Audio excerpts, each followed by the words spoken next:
Hemos tenido una primera hora, para nosotros siempre es interesante, siempre es lindo charlar con nuestros entrevistados, así tomamos las cosas.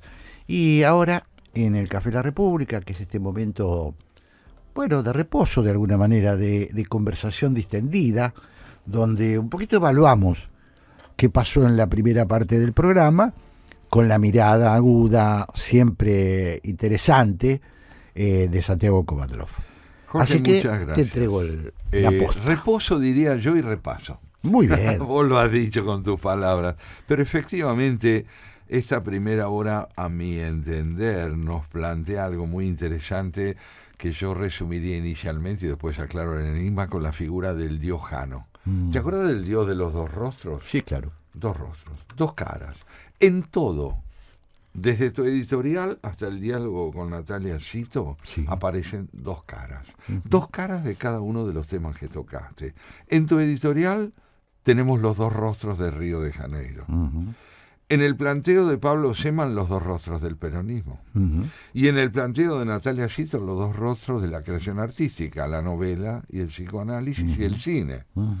Dos rostros, sobre todo el cine y la literatura. ¿Por qué hablo de estos dos rostros? Porque no siempre son complementarios. No siempre son complementarios. Quien recorre lo propuesto por tu editorial de hoy se encuentra con esa otra cara del hechizo de Río de Janeiro, de ese Río de Janeiro que nos cautiva como escenario de vacaciones a los argentinos, bien lo decías vos, de ese paisaje, yo diría paradisíaco que brindan las playas de Botafogo, de Ipanema, y Chicohuaque, y Vinicius de Moraes, y todo lo que es ese mundo maravilloso de la creatividad y del encanto natural de Río. Y la otra cara, la de la miseria, la de las favelas, las de 1050 favelas, ¿no es cierto?, que son precisamente territorio de nadie, donde la pobreza se ha acantonado para sobrevivir y donde el narcotráfico ha encontrado también un punto de apoyo para su despliegue estratégico. Y a lo que hemos asistido, como bien proponía tu editorial, es un enfrentamiento armado entre esos dos mundos, al pie de las favelas, al pie de los morros, de la Rocía, que era el morro al que vos te referías, donde 150.000 personas viven, y uso el verbo con prudencia, ¿no?, o sobreviven. De pronto la pobreza aparece allí, no solo como víctima central de la marginación de un sistema político injusto, aparece también como la materia prima de la explotación por parte del narcotráfico. Porque uno de los grandes errores que podríamos cometer al evaluar la vida en las favelas es creer que allí solo reina el delito.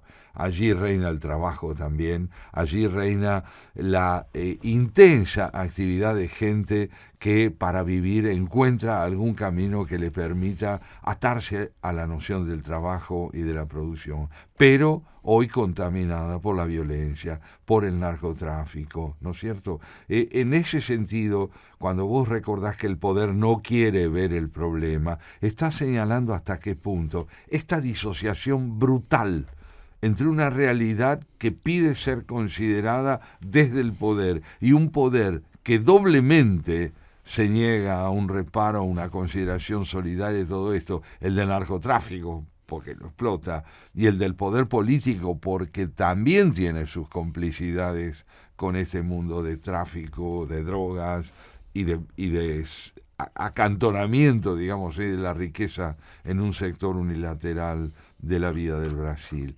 Esta referencia a la otra cara de Río de Janeiro va a encontrar después, curiosamente, porque no fue intencional, en el testimonio de Pablo Seman, una idea notable acerca de un peronismo que hoy está en manos de burócratas, de gente que hace negocios, de dirigentes corruptos. Según él no asoció en su testimonio todo el peronismo a esta corrupción, pero no dejó de denunciar la corrupción que hoy impera en el peronismo. Él habla de un proceso electoral que reveló un electorado muy complejo y reconoce que el peronismo hoy está enfrentado a una necesidad de renovación que no sabe si se va a producir, pero señala una grieta interna muy profunda que por lo demás, como bien lo dijo, afecta en buena medida a los grandes partidos populares del mundo entero en un ciclo de agotamiento que es producto de una disociación, dijo él, muy profunda entre capitalismo y democracia, entre lo que son las normas del mercado y lo que son las leyes de la convivencia. Finalmente, Natalia, cito, en su planteo nos muestra hasta dónde dos lecturas posibles del arte literario y del arte cinematográfico pueden en parte complementarse y pueden no complementarse. Para ella esa complementación se traslada a otra bifurcación que es superada por ella entre psicoanálisis como disciplina terapéutica, como disciplina orientada hacia la comprensión de la vida inconsciente, y el arte de la literatura. Enemistadas en un momento de su historia, o por lo menos confrontadas, terminaron por ser complementarias en la producción de 27 noches, una novela que encontró destino en el cine, otro destino que aquel que ella le impuso en su novela, pero que nos lleva de nuevo a ese terreno fascinante que es el de la reflexión entre las posibles complementaciones entre expresiones estéticas capaces de revelarnos rostros distintos de la realidad. Como siempre, interesantísimo tu resumen de la primera parte del programa, tu análisis en realidad conceptual sobre la primera parte del programa Haciendo Pie. Solo quiero agregar que lo que yo hice fue fundamentalmente reproducir el análisis de Rodrigo Mayea, un brasileño que me llamó la atención por cómo cuenta una realidad que nosotros conocemos un poquito de espiar. Bueno, vos sos brasileño, así que tendrás de ser casi brasileño. No es cierto, pero es cierto. No, claro, pero en realidad lo que me parece más interesante es cómo hacemos para no acostumbrarnos a que la vida es esto, ¿no? A que hay gente que no tiene destino, hay gente que está condenada a vivir bajo el mando de los delincuentes, que está obligada a vivir en guerra.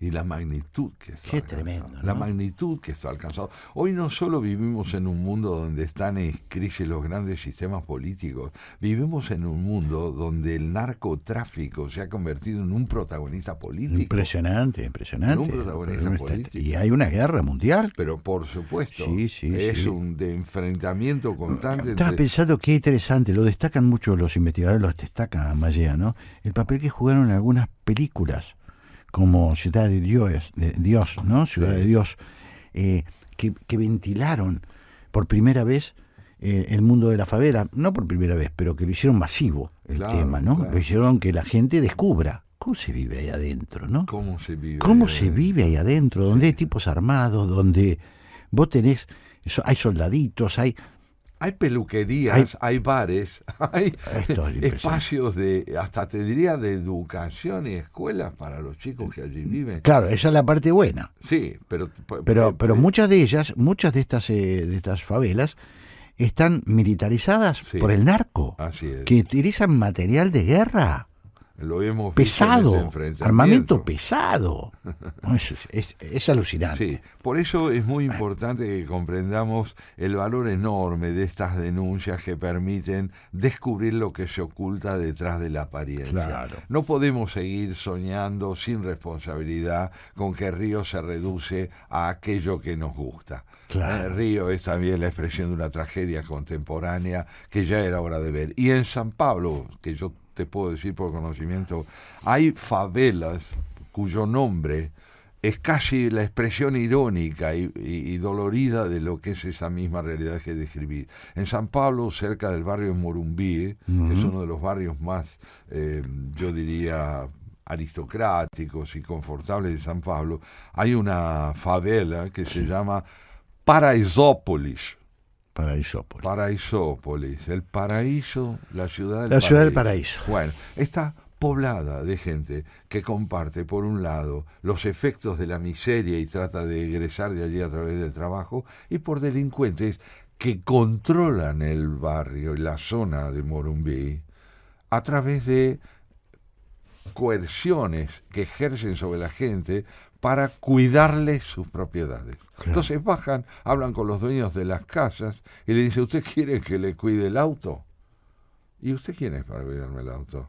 Y mire, somos de acá arriba. Más vale que se lo Más cuide vale yo. que se lo cuide. Cuando vos le decís que no, la violencia vuelve a ejercerse ante la indiferencia policial muchas veces. Sí, ¿no? sí. Estamos delante de un mundo, esto es lo fundamental para nuestra audición, que debe incluir estas variables que son las de las nuevas configuraciones de la violencia política. Ya no hablamos de la guerrilla, ya no estamos hablando O necesariamente... están mezcladas, ¿no? Ahí está. Porque a ha veces habido- como en Colombia Sí, como en Colombia y acá también. y acá también. Hubo contactos entre los capos de las favelas, del delito, con organizaciones colombianas, y hubo trabajo coordinado, ¿sí? Y con el poder político. Y con el poder Recordarás el caso en los años 60, muy acentuado, en los 70 también, de la relación entre las mafias italianas y la conducción política del país, Claro.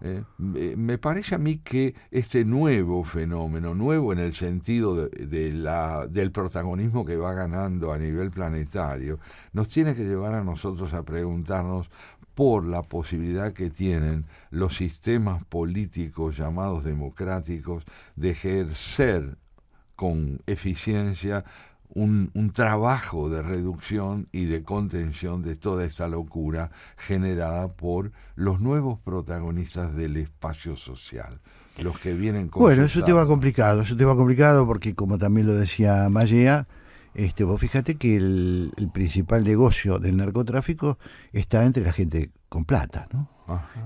Hay de todo, porque hay drogas para pobres y hay drogas para muy ricos. Así es. Y esa droga es toda ilegal. Toda va al bolsillo de narcotraficantes que están entrelazados con empresarios, con gente de poder. Bueno, en fin, es un tema enorme, ¿no? Es un tema... Y si tomamos la evidencia de lo constante en los dos escenarios que pintás, ¿por qué pobres y ricos ceden ante la droga? Los motivos son distintos. Son distintos, sí. Pero el procedimiento que beneficia al narcotráfico es el mismo. Sí, totalmente. Gran inquietud, gran desafío para el entendimiento, y sin embargo también otros siempre aspectos de la realidad que pueden contribuir a enriquecer nuestra tentativa de pensar, entender y aún de disfrutar de los aspectos creativos más lindos de nuestra especie, más significativos. Hoy, ¿sabés quién es nuestro invitado? Tengo una sospecha, pero no la voy a decir. Y bueno, nuestro invitado de hoy es... Mejor dicho, tengo una buena fuente que me cuenta a mí. ¿Se adelanta? Me adelanta, sí. Bueno, ese que te lo adelantó viene a decirles que el invitado de hoy es un gran pintor, Paul Gauguin. Paul Gauguin, nacido en 1842, muerto en 1903, nos dejó, además de sus cuadros, un diario íntimo. Y en ese diario íntimo cuenta, entre tantas otras cosas, su vínculo con Van Gogh, su concepción de la pintura y su concepción de la literatura, porque este diario íntimo es la obra de un formidable escritor. Después de una pausa nos encontramos con él. Vamos a escuchar entonces un temita. Muy bien, entonces estamos acá en Café La República y hay una promesa de Santiago Kovadlov que vamos a tratar de que cumpla. Bueno, aquí lo tenemos al bueno en todo sentido como artista y en un sentido personal discutible, una personalidad tan contradictoria a la de Paul Gauguin, ¿no? Un hombre que empieza por ser un funcionario bancario que un día decide no solo abandonar su condición de empleado, sino a su familia, se toma un tren, luego un barco y se va a Tahití. A vivir allí, solo quiero decir, sin vínculo alguno con su familia, la que abandonó. Sí, claro. Desde el punto de vista moral, o de cierta manera, podríamos considerar todo eso evidencia un temperamento egoísta y hasta cierto punto patológico. Pero aquí nos planteamos, Jorge, un tema extraordinario, complejo. ¿Hay relación entre genialidad y ética? ¿Hay entre los hombres y mujeres de genio y ciertas conductas personales que ellos pueden tener posibilidad de que nos enfrentemos a la idea que tantas veces circula de que no puede ser que un hombre de talento sea al mismo tiempo un inmoral o un amoral? Y sí puede ser. ¿Qué evidencia tenemos nosotros de que el arte de Paul Gauguin o el arte que podamos atribuir a tantos otros creadores en el campo de la música, de la literatura, de la pintura, no demuestra hasta qué punto han vivido disociados en esas personalidades el talento y la eticidad? Me lo pregunto porque cuando uno lee el diario íntimo de Paul Gauguin, cuya finalización data del 8 de mayo, mejor dicho, del mes de febrero de 1903, año en el cual fallece Paul Gauguin. Él muere el 8 de mayo de 1903, pocos meses después de haber finalizado su diario. Podemos atestiguar la presencia de una personalidad que, te diría, impresiona por la transparencia con que él plantea sus contradicciones sin aspirar a presentarse como un hombre coherente.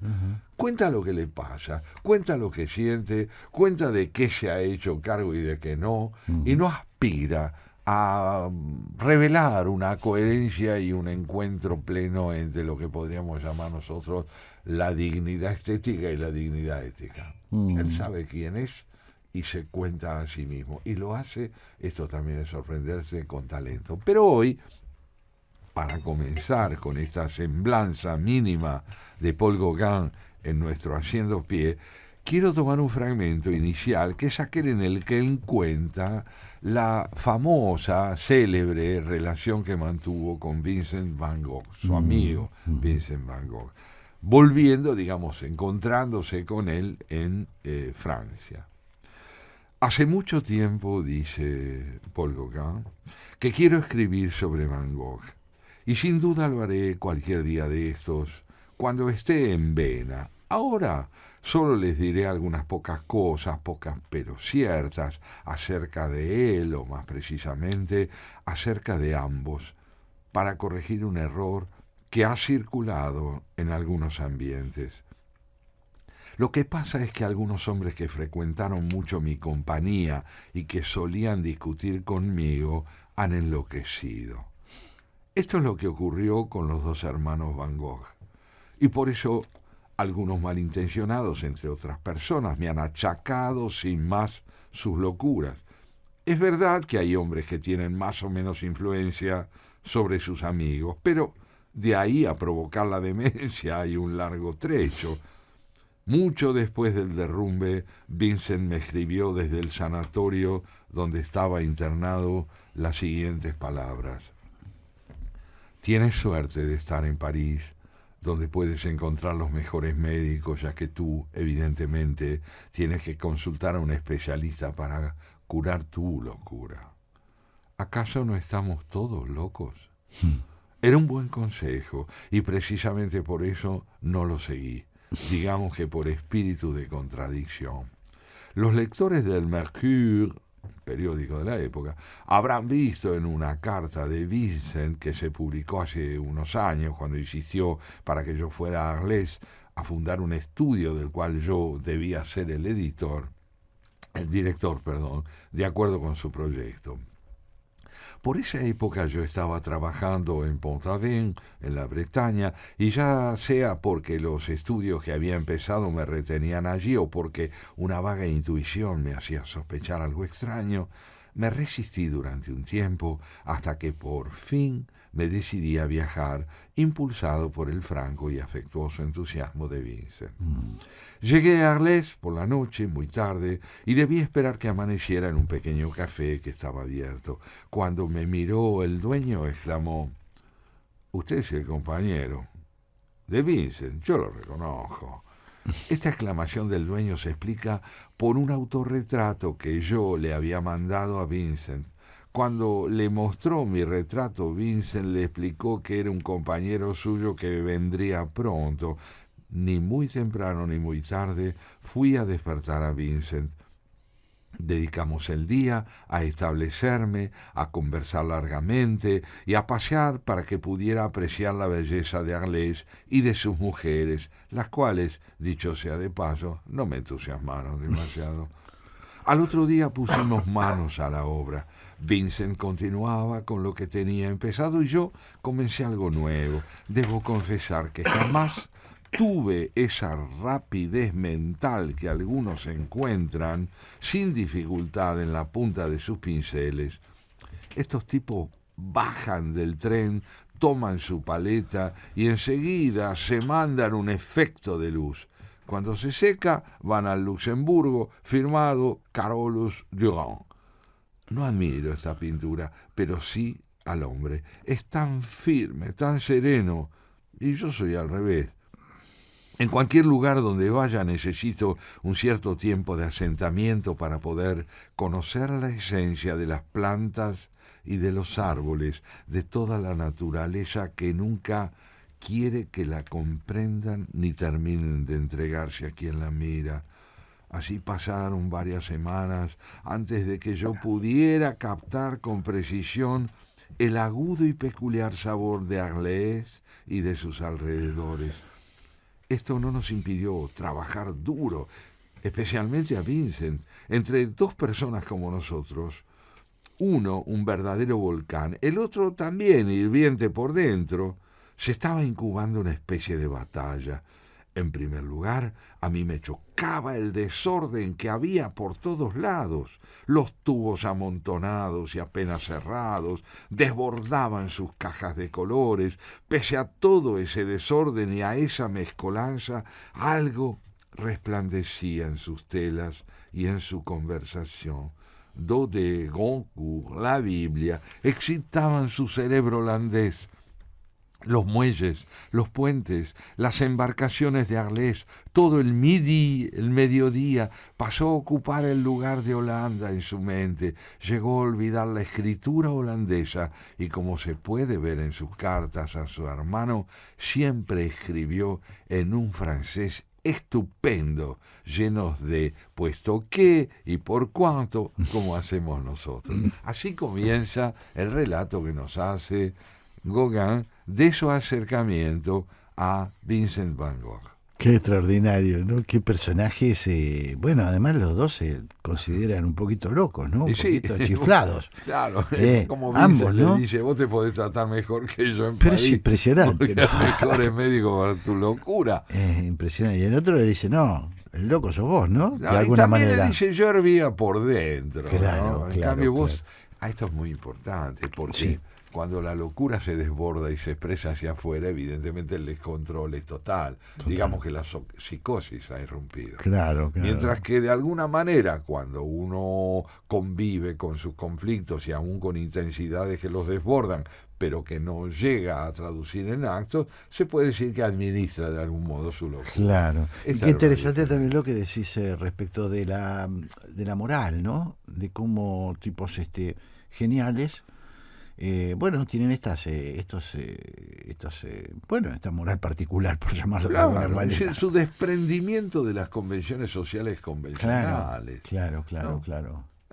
Bueno, trae todo un debate, ¿no? Podría traer todo un debate, ¿no?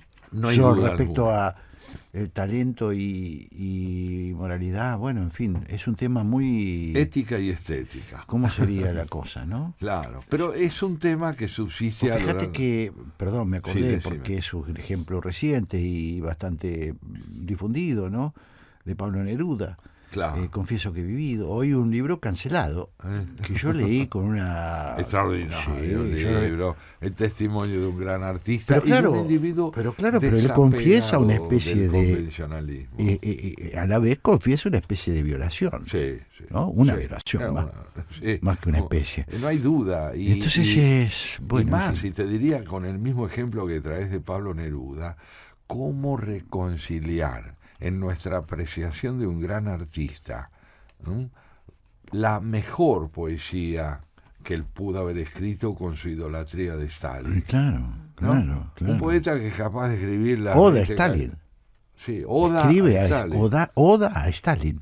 Y al mismo tiempo autor de poemas excepcionales, Excepcional. sin los cuales no es posible concebir la poesía hispanoamericana, no solo la chilena. Claro, Totalmente, totalmente. Bueno, pero volvamos entonces a... Sí, cedámosle la palabra nuevamente a este hombre que nos cuenta su convivencia con Van Gogh del siguiente modo. Pese a todos mis esfuerzos por desenredar de ese enmarañado cerebro una lógica coherente en su pensamiento crítico, me resultaba inexplicable la total contradicción que se advertía entre sus cuadros y sus opiniones. Daré un ejemplo. Admiraba sin límites a Meissonier y en cambio sentía un odio intenso por Ingres. Degas lo desesperaba y Cézanne era un falsificador. Pensar en Monticelli lo hacía llorar. Le fastidiaba tener que admitir que yo era muy inteligente, aunque mi frente fuera pequeña, lo cual era un signo de idiotez para él. Junto a todo esto, era la mar de afectuoso y más bien de un altruismo digno del Evangelio. Ya desde el primer mes me di cuenta de que nuestras finanzas comunes iban tomando el mismo cariz desordenado. Había que hacer algo, pero era una situación delicada. Nuestra caja estaba modestamente abastecida por el hermano de Vincent, que trabajaba en lo de Goupil, y por mí, que vendía algunos cuadros. Tuve que hablar aún corriendo el riesgo de herir su enorme susceptibilidad. Encaré el asunto con gran cautela y con melosos halagos, totalmente extraños a mi habitual modo de ser, fui diciéndole que era preciso que nos ordenáramos. Me miraba con ojos pasmados. No entendía de qué le hablaba. No veía desorden donde yo lo veía. Así fue como, pese a todo, organizamos una caja, tanto para nuestras profilácticas excursiones nocturnas, como para el tabaco, tanto para los gastos ocasionales, hasta para el alquiler de la casita donde vivíamos. Sobre ella pusimos un tapiz y una tira de papel en la que cada uno anotaba honradamente lo que sacaba.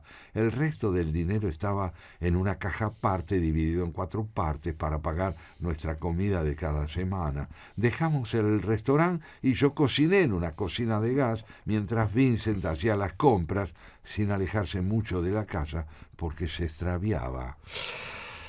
Sin embargo, una vez Vincent quiso hacer una sopa. No sé cómo la preparó, quizá como preparaba sus colores en los cuadros. Lo cierto es que ni la pudimos probar, era insoportable. Mi querido Vincent se puso a reír a carcajadas y exclamó: «Tarascon, la casquette au perdudant», y escribió con tiza en la pared: «Yo soy el Espíritu Santo, yo soy el que cura el espíritu». Era imposible establecer un orden en todo eso, pero al mismo tiempo verlo trabajar era estar ante un hombre que estaba más allá de todo equilibrio convencional. Es extraordinario, ¿no? Qué intensidad, ¿verdad? Qué convivencia más intensa, Claro, eso mismo. Claro, lo decís muy bien, Mónica. ¿Qué hacían estos dos hombres juntos? ¿Cómo pudieron resistir un tiempo? Claro. Porque hay un momento en el cual Coca se va. Sí. Bueno, y el tema de la locura, ¿no? De la locura. Porque él dice que estaba loco, Van Gogh. Sí, él advierte las dos dimensiones. Pero es impresionante, ¿no? Es muy impresionante. Es un niño perdido que cuando pinta, vos sabés, cuando lo internan a Van Gogh, Sí. los médicos, sin tener una gran formación psiquiátrica, entienden que hay que dejarlo salir a pintar, porque cuando pinta se serena. O sea, muy avanzado lo de los médicos. Muy bien. Entonces, recupera pintando Claro. un equilibrio que fuera del acto creador no tiene. Claro, porque es como si viviera en otra dimensión, ¿no?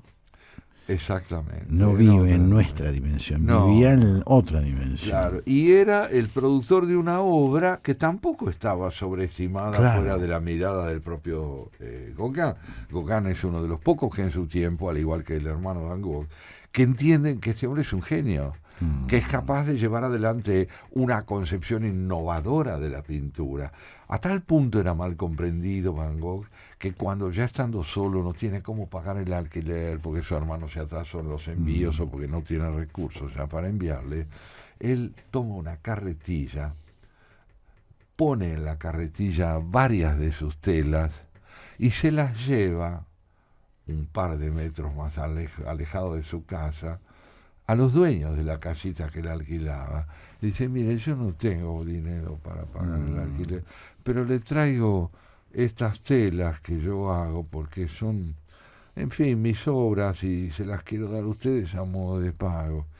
Y la dueña de la casita habla en lugar de los dos, de ella y del marido, y dice, escúcheme, llévese las telas y déjeme la carretilla. No. Es impresionante. Déjeme la carretilla y llévesela. Claro. ¿Eh? Y más adelante fue su cuñada, la esposa del hermano de Vincent, de Theo, la que empezó a comprender que estaban delante de un milagro. El milagro de una genialidad en un temperamento destruido. Síguenos diciendo bastante él, pero vamos a hacer una pequeña pausa. ¿Qué te parece? Bueno, si vos lo pedís. Y Si vos vamos lo a pedís. escuchar la música y vamos hacia el relato más dramático, que es el momento en el cual, precediendo la partida de Gauguin de Arles, cuando se separa de Vincent, el ingreso de Vincent en la locura es total y él se corta una oreja. Bueno, vamos a un tema, lo pide el señor Kovalov.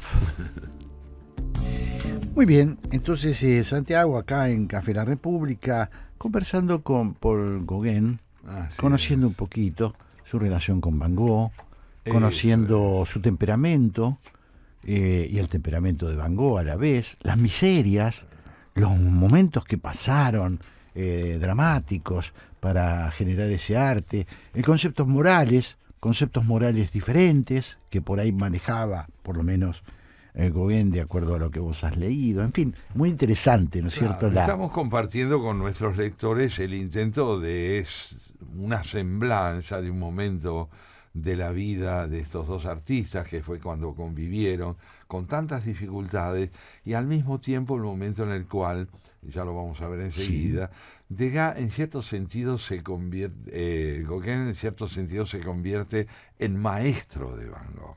Le enseña a sacar sus mejores recursos, porque un gran maestro no es, me parece a mí, y esto se advierte al leerlo a Gauguin, el que te enseña a ser como él, sino el que te enseña a ser como vos.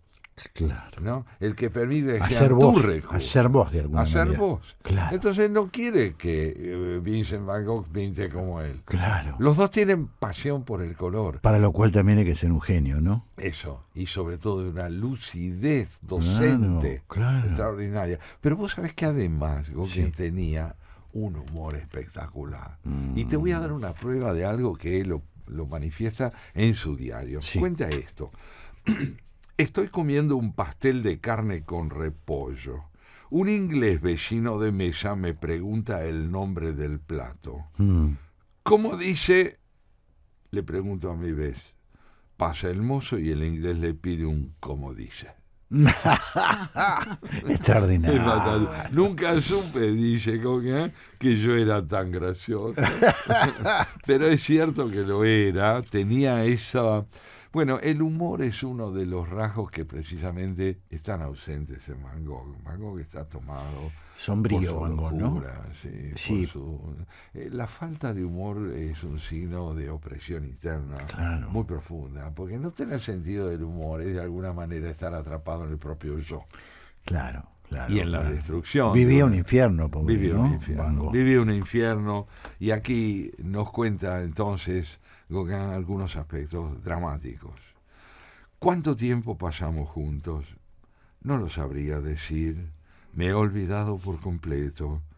Pese a la velocidad con que se acercaba el derrumbe, pese a la fiebre del trabajo que se había apoderado de mí, el tiempo me pareció un siglo.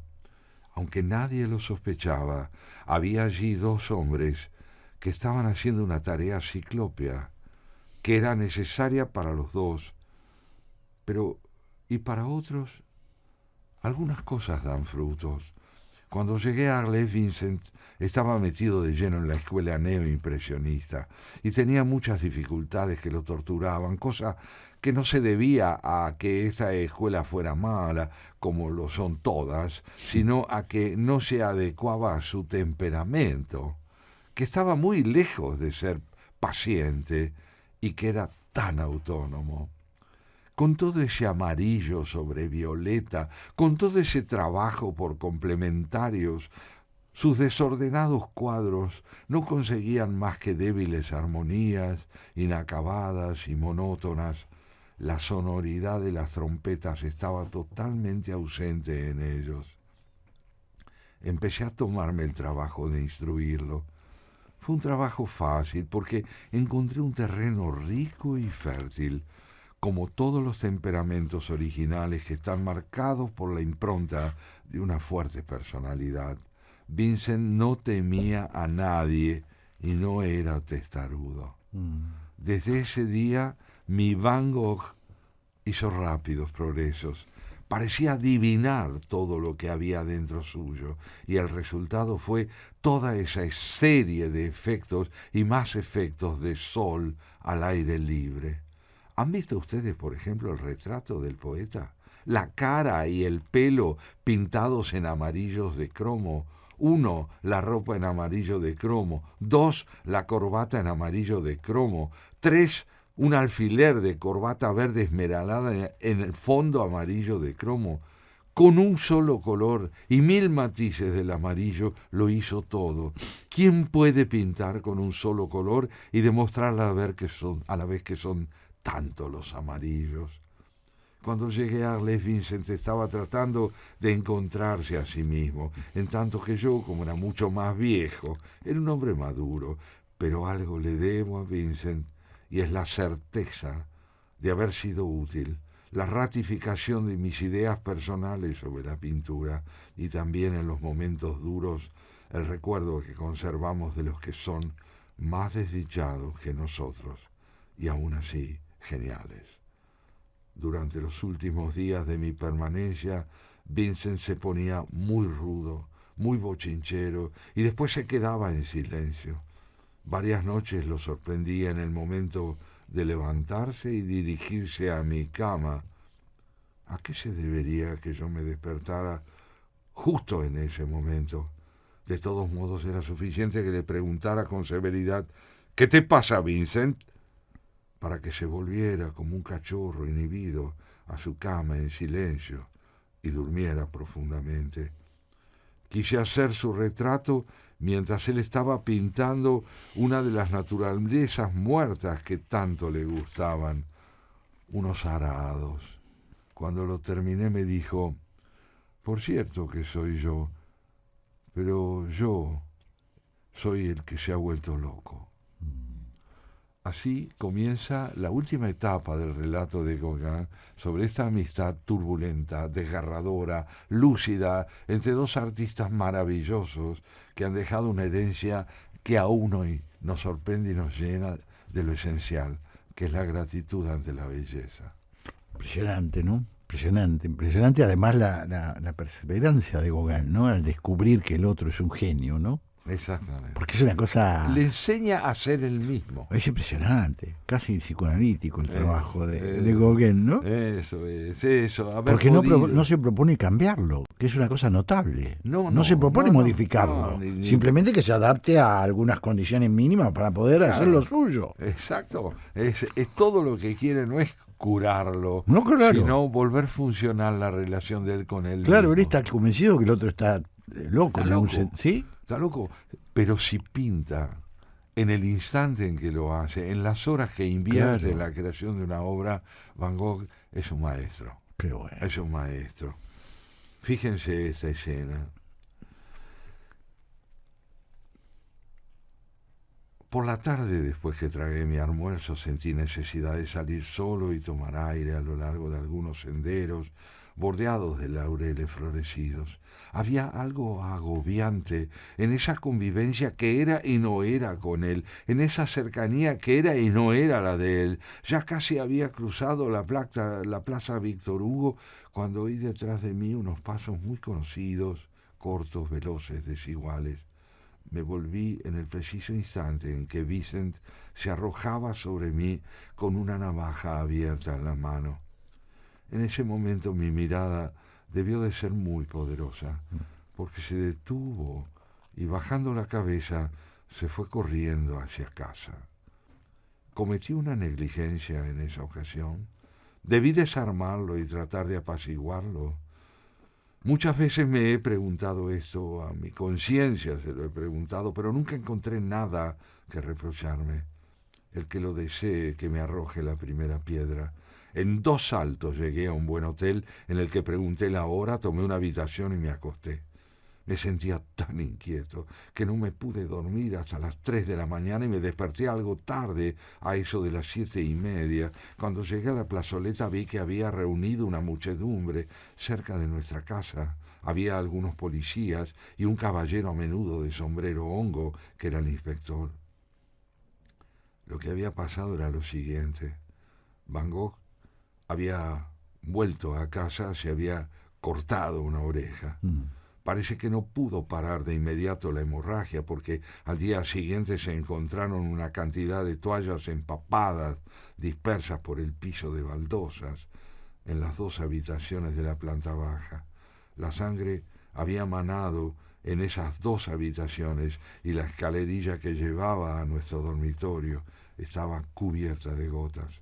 Cuando por fin pudo salir con la cabeza cubierta por una boina que se encasquetó lo más que pudo, se fue directamente a una de esas casas en las que a falta de compañera uno puede elegir una amiga, y le dio su oreja al encargado, cuidadosamente lavada y metida en un sobre. «Aquí tiene un recuerdo mío para ella», le dijo. Luego se fue a casa y se acostó a dormir, pero se tomó el trabajo de cerrar los postigos y colocó sobre la mesa, cerca de la ventana, una lámpara encendida. 10 minutos después toda la calle de las mujeres alegres estaba conmocionada y las chicas conversaban sobre lo que había pasado. Yo no tenía la menor idea de todo eso. Cuando llegué a la puerta de nuestra casa y el señor del sombrero hongo me dijo bruscamente y con un tono muy severo: «¿Qué le ha hecho usted a su compañero, señor?» «No sé». «Oh, ¿cómo que no sabe? Usted sabe muy bien. Su compañero está muerto». No le deseo a nadie un momento semejante. Demoré un buen rato en recobrar mi presencia de ánimo y contener los latidos de mi corazón. Me sentía ahogado por la indignación y el dolor, y también avergonzado por todas esas miradas que me destrozaban. Lo que sigue lo saben muy bien todos cuantos se han preocupado por saberlo, y no valdría la pena hablar de ello si no fuera por el enorme sufrimiento de un hombre que, recluido en un manicomio, recobraba periódicamente la razón como para entender su situación y pintar rabiosamente los fabulosos cuadros que nos dejó. Oh, qué tristeza, ¿no? Qué tristeza. Qué dolor profundo. Sí.